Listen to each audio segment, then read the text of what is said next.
There are individuals and groups of individuals that are waiting for a disaster to strike, waiting for a break in the rule of law, a disaster that will allow them to rape, rob, and steal without the threat of social or governmental justice.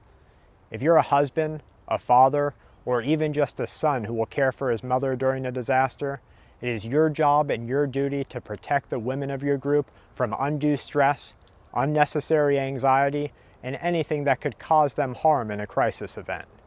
Vulnerability is often just an appearance. It is something that others will judge you on by the things that are visible to them at first sight.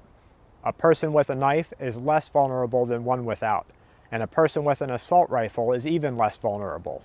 When you break this down, this vulnerability is little more than a predator's consideration of whether or not they can get away with a crime by assaulting you. During a disaster, it is up to you to remove these visible appearances of vulnerability. You can do this in a number of ways: by adhering to strict light and noise discipline, by maneuvering your zone of control in a way that cannot be patternized, and for the women of your group, by camouflaging their gender, making an outward discernment of their vulnerability that much harder for an outsider to determine. The Syrian civil war is a prime example of a societal collapse. It is a collapse where violence reigns freely, and the winner of any situation is usually the one that was the quickest to the draw and sustained the most violence and firepower with an overwhelming degree of violence of their own. In this collapse, and to varying degrees, the same things are happening in Venezuela as the nation endures an economic crisis, in Africa and in India. Women are the most assailable because their very appearance decries a vulnerability in the mind of the predator.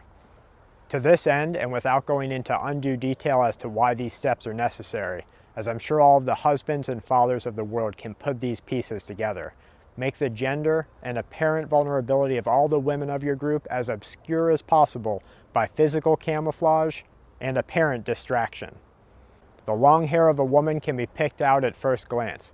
You don't have to shave the head of every person in your group, although the idea does not go against the grain of preparedness. But a trimmed cut that is well hidden under a cap or a bandana will help obfuscate their identity.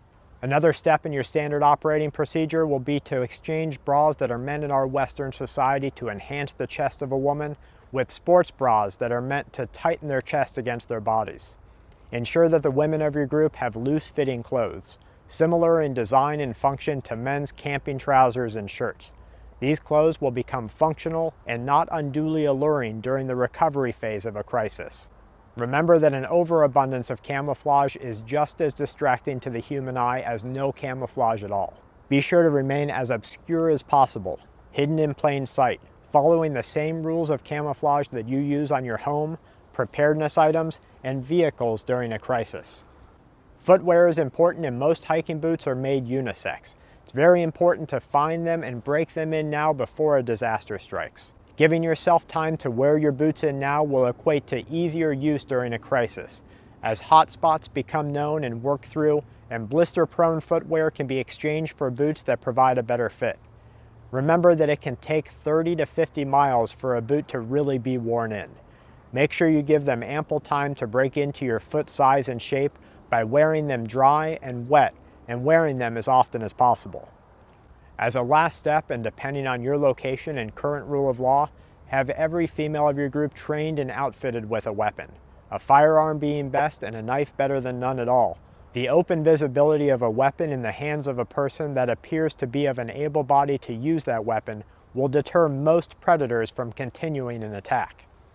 This is Brad with Full Spectrum Survival. Please comment, like, and subscribe. Please share this video with other preparedness websites. The world is changing around us, so as always, stay safe and keep watch.